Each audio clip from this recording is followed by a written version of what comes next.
Hello everyone, स्वागत है मेरे चैनल टाइम्स कॉम्पिटिटिव क्लासेस में। दोस्तों, आज रुकमनी पब्लिकेशन दी प्लेटफॉर्म की वॉल्यूम 3 का सेट नंबर आज 11 करने वाले हैं, जो जीके जीएस से संबंधित है। जितने भी एनटीपीसी स्टेज 1 में 2021 में प्रश्न पूछे गए उन सभी प्रश्नों का संग्रह इस बुक में है और इससे पहले मैंने सारा सेट करा दिया है। आप चाहे तो उसको देख सकते हैं। इससे सवाल कहीं ना कहीं आपके एग्जाम में जरूर टकराएंगे, इसलिए आप वीडियो को पूरा देखिए। तो आइए क्लास को स्टार्ट करते हैं। और ये रहा आप लोगों के सामने पहला प्रश्न। और हाँ दोस्तों, जो भी इस चैनल पर नए हैं चैनल को सब्सक्राइब कर लें ताकि हर वीडियो की अपडेट आप तक पहुंचे। देखिए, जो भी इस बुक से प्रैक्टिस करेंगे कहीं ना कहीं सवाल इससे जरूर एग्जाम में टकराएगा। तो देखिए सवाल क्या है, कंप्यूटर पर रिमोट लॉगिन की सुविधा कौन प्रदान करता है। तो देखिए, जब भी रिमोट लॉगिन करते हैं कंप्यूटर में तो ये सुविधा हमें कौन प्रदान करता है, तो टेलनेट प्रदान करता है। आप इसको ध्यान रखें, ऑप्शन डी इसका राइट आंसर हो जाएगा।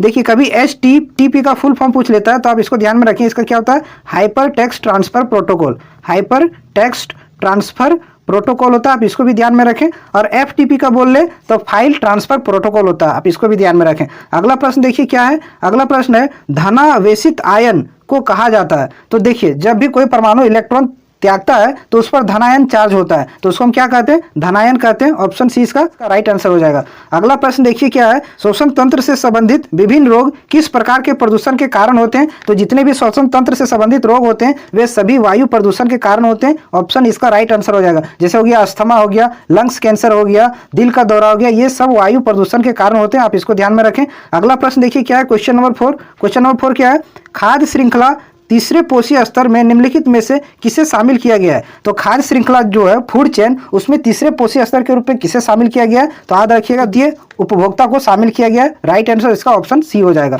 अगला प्रश्न देखिए, क्वेश्चन नंबर 5 क्या है, उस तत्व का नाम बताइए जिसका इलेक्ट्रॉनिक विन्यास 287 है। तो 287 किसका इलेक्ट्रॉनिक विन्यास है, क्लोरीन का, आप इसको ध्यान में रखें। और अगर यदि परमाणु संख्या पूछ दे तो इसी को ऐड कर दिए, 8 और 2 10 और 7 17। तो क्लोरीन का परमाणु संख्या कितना हो जाएगा, 17।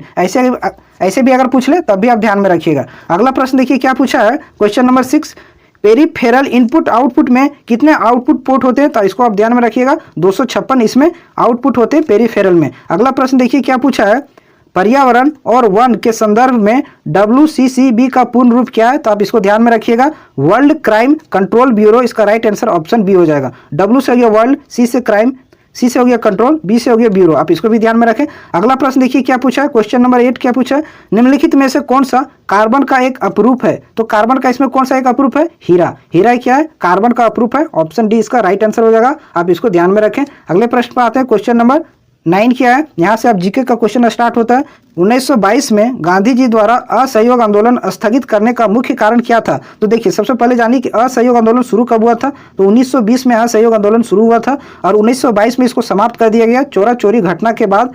तो इसका राइट आंसर हो जाएगा ऑप्शन ए, चोरा चोरी घटना। पुलिस स्टेशन में उग्र भीड़ ने पुलिस स्टेशन में आग लगा दिया, इसके बाद असहयोग आंदोलन को समाप्त कर दिया गया महात्मा गांधी द्वारा। अगला प्रश्न देखिए क्या पूछा था, 10। भारत में कितने संगठन संयुक्त राष्ट्र के अंग हैं। तो भारत में कितने ऐसे संगठन हैं जो यूएनओ के अंग हैं। तो आपको याद रखना 26 भारत में ऐसे संगठन हैं जो यूएनओ के अंग हैं। अगला प्रश्न देखिए क्या पूछा है,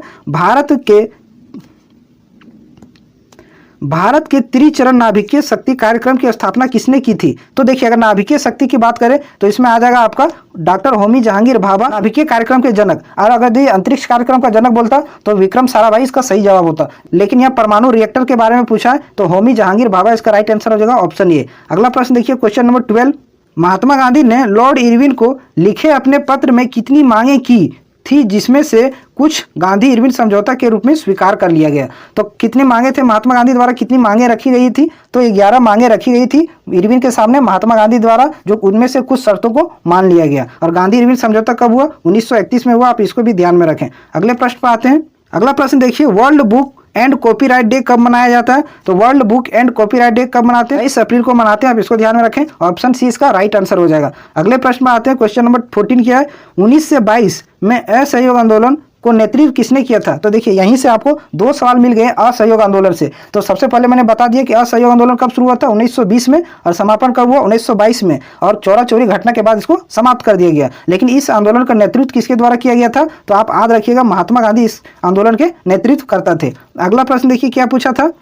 अगला प्रश्न पूछा था भारतीय राष्ट्रीय कांग्रेस के पहले मुस्लिम अध्यक्ष कौन थे। ये बिल्कुल ही आसान सवाल है। तो भारतीय राष्ट्रीय कांग्रेस के पहले मुस्लिम अध्यक्ष कौन थे, तो बदरुद्दीन तैयब जी थे। और कब ये बने थे अध्यक्ष कांग्रेस के, 1887 में बने थे। आप इसको ध्यान में रखें, जब कांग्रेस की स्थापना हुई उसके 2 साल बाद। अगला प्रश्न देखिए क्या पूछा था, 16 नंबर, भारत के अंतरिक्ष कार्यक्रम का जनक किसे माना जाता है। अभी मैंने बताया कि अगर नाभिकीय परमाणु का जनक अगर पूछता तो हम क्या लगाते हैं, होमी जहांगीर भाभा। लेकिन यहाँ पूछा कि अंतरिक्ष कार्यक्रम का जनक कौन है, तो विक्रम साराभाई, ऑप्शन ए इसका राइट आंसर हो जाएगा। अगला प्रश्न देखिए क्वेश्चन नंबर 17 क्या पूछा था, भारत ने अपने पहले परमाणु बम का परीक्षण कब किया था। तो देखिए भारत अभी तक 2 बार परमाणु परीक्षण कर चुका है। पहला कब किया था, 1974 में किया था। और इस परीक्षण का नाम क्या रखा था, स्माइलिंग बुद्धा। आप इसको भी ध्यान में रखें, स्माइलिंग बुद्धा इस परीक्षण का नाम था। और दूसरा कब किया गया था, 1998 में, 14 साल के बाद। आप इसको भी ध्यान में रखें, पोखरण से। ऑप्शन डी इसका राइट आंसर हो जाएगा। अगला प्रश्न देखिए क्या पूछा था, क्वेश्चन नंबर 18, रोलेक्ट एक्ट में पारित किया गया था। रोलेक्ट एक्ट कब पारित किया गया था, 1919 में रोलेक्ट एक्ट पारित किया गया था। और किस लिए पारित किया गया था, जब जलियांवाला बाग हत्याकांड हुआ था उसके बाद ये एक्ट आया था। अगला प्रश्न देखिए, भारत में राष्ट्रीय पंचायती राज दिवस कब मनाया जाता है। तो भारत में राष्ट्रीय पंचायती राज दिवस कब मनाते हैं, 24 अप्रैल को भारत में राष्ट्रीय पंचायती राज दिवस के रूप में मनाया जाता है। आप इसको ध्यान में रखें। और 1992 में, कब, 1992 में 73वें संविधान संशोधन के तहत पंचायती राज को भारत में संवैधानिक दर्जा दिया गया था। आप इसको भी ध्यान में रखें। इससे भी सवाल बनते हैं कि कभी पूछ लेगा कि पंचायती राज व्यवस्था कौन सा संविधान संशोधन था, तो 73वां संविधान संशोधन। और कब हुआ, 1992 में हुआ था। अगला प्रश्न देखिए क्वेश्चन नंबर 20 क्या पूछा था, भारत सरकार की निम्नलिखित में से कौन सी व्यवस्था भारत में प्रत्यक्ष विदेशी निवेश, जिसको एफडीआई बोलते हैं, फॉरेन डायरेक्ट इन्वेस्टमेंट, को आकर्षित करने के लिए नहीं है। तो इनमें से कौन सा है जो एफडीआई को आकर्षित नहीं करता है। तो इसमें देखिए ऑप्शन सी पर नजर जमाइएगा तो देखिएगा, भारत सरकार ने घोषणा की है कि उद्यमिता पाठ्यक्रम का प्रबंध राज्य सरकारों के द्वारा किया जाएगा। ये बिल्कुल गलत है, ऐसा नहीं है। तो इसका राइट आंसर ऑप्शन सी हो जाएगा। अगले प्रश्न पर आते हैं क्वेश्चन नंबर 21, भारत ने किस पंचवर्षीय योजना के दौरान मिश्रित अर्थव्यवस्था का विकल्प चुना था। तो कौन सा मिश्रित अर्थव्यवस्था का विकल्प कौन से पंचवर्षीय में चुना गया था, तो आप इसको याद रखिएगा, दूसरी पंचवर्षीय योजना में मिश्रित अर्थव्यवस्था का विकल्प चुना गया था। और दूसरी पंचवर्षीय कब से कब थी, तो आप इसको भी ध्यान में रखिएगा, 1956। कब, 1956 से 1961 तक द्वितीय पंचवर्षीय योजना था। और ये किस पर आधारित था, हेरन डोमर मॉडल पर आधारित था। आप इसको भी ध्यान में रखिए, क्योंकि इससे सवाल पूछा जाता है कि द्वितीय पंचवर्षीय योजना कौन से मॉडल पर आधारित था, तो हेरन डोमर मॉडल पर आधारित था। अगला प्रश्न देखिए क्या पूछा है, 22, कौन सा शहर स्वर्णिम चतुर्भुज राजमार्ग नेटवर्क का हिस्सा नहीं है। तो पहले आप देखिए स्वर्णिम चतुर्भुज में कौन कौन से राजमार्ग हैं। तो आप इसमें देखिए, पहले यहाँ आपका हो गया दिल्ली, कौन कौन सा है, दिल्ली है आपका, यहाँ हो गया आपका, यहाँ कोलकाता है, यहाँ क्या है, कोलकाता है, यहाँ आपका चेन्नई हो गया, चेन्नई है। और यहाँ आपका हो गया मुंबई, मुंबई है। तो आप देख लिए इनमें से कौन सा नहीं है, तो हैदराबाद ऑप्शन में है। तो हैदराबाद स्वर्णिम चतुर्भुज राजमार्ग का नेटवर्क नहीं है। और ये अटल बिहारी वाजपेयी द्वारा शुरू किया गया था। आप इसको भी ध्यान में रखें। इसमें अगर पूछ ले कि कौन कौन सा शहर शामिल है, तो दिल्ली आपका हो गया, कोलकाता हो गया, चेन्नई हो गया और मुंबई हो गया। अगले प्रश्न पर आते हैं क्वेश्चन नंबर 23 क्या है, वे प्रसिद्ध भारतीय महिला वकील कौन है जिन्होंने भारतीय दंड संहिता आईपीसी, जिसको बोलते हैं इंडियन पेनल कोड की सेक्शन 377 के विरुद्ध कानूनी लड़ाई का नेतृत्व की थी। तो इसका राइट आंसर हो जाएगा आपके सामने, मेनका गुरुस्वामी और अरुंधति काटजू ने इसकी नेतृत्व किया था। आप इसको ध्यान में रखें। अगले प्रश्न पर आते हैं। तो अगला प्रश्न देखिए, दुनिया का सबसे बेस्ट समुद्री मार्ग कौन सा है, सबसे बिजी सी रूट कौन सा है, ये पूछा है। तो आप इसको ध्यान में रखिए, उत्तरी अटलांटिक समुद्र मार्ग जो है सो दुनिया का सबसे बेस्ट समुद्री मार्ग है। और अगर यही आपके सवाल में पूछ लेता कि दुनिया का सबसे बेस्ट नदी कौन सा है, तो आप इसको याद रखिएगा, राइन नदी। राइन नदी दुनिया की सबसे बेस्ट नदी है। आप इसको भी ध्यान में रखें। और अगर यदि यही आपको नहर के बारे में पूछ लेता कि दुनिया की सबसे बेस्टतम नहर कौन सी है, तो आप इसको भी ध्यान में रख सकते हैं, स्वेज नहर।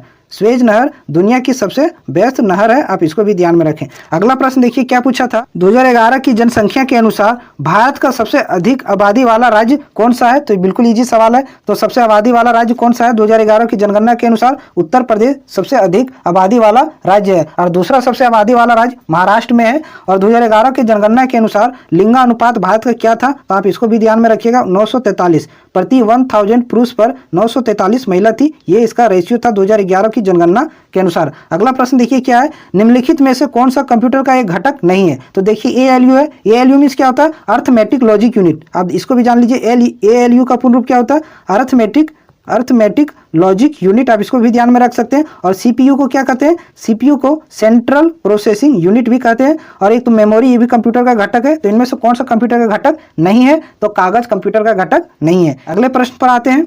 तो देखिए अगला प्रश्न क्या था, द्वितीय विश्व युद्ध से प्रभावित देशों में बच्चों और माताओं को आपातकाल भोजन और स्वास्थ्य देखभाल प्रदान करने के लिए संयुक्त राष्ट्र की कौन सी एजेंसी बनाई गई थी। तो देखिए बच्चों से संबंधित है, तो बच्चों से संबंधित एक ही यूएनओ की संस्था है, वो कौन सी है, यूनिसेफ। यूनिसेफ का पूरा नाम क्या है, United Nations International Children's Emergency Fund. आप इसको ध्यान में रखें। और यूनिसेफ की स्थापना अगर पूछ ले तो 1946 में। यूनिसेफ की स्थापना कब हुई है, 1946 में। और यूनेस्को की स्थापना अगर पूछ ले तो यूनेस्को की स्थापना कब हुआ है, 1945 में। आप इसको भी ध्यान में रखें। और यूनेस्को का पूरा नाम क्या है, आप इसको भी देख लीजिए, United Nations Educational Scientific and Cultural Organization, ये इसका पूर्ण रूप है। और यूनेस्को की स्थापना 1945 में हुई। और WHO के बारे में अगर पूछ ले तो WHO की स्थापना 7 अप्रैल, कब, 7 अप्रैल 1948 को, 1948 को हुआ था। इसलिए 7 अप्रैल को हम विश्व स्वास्थ्य दिवस के रूप में मनाते हैं। और इसका मुख्यालय कहाँ है, जेनेवा में है। अगर IMF के बारे में पूछ ले तो IMF में कितने सदस्य देश हैं, 190 सदस्य देश हैं।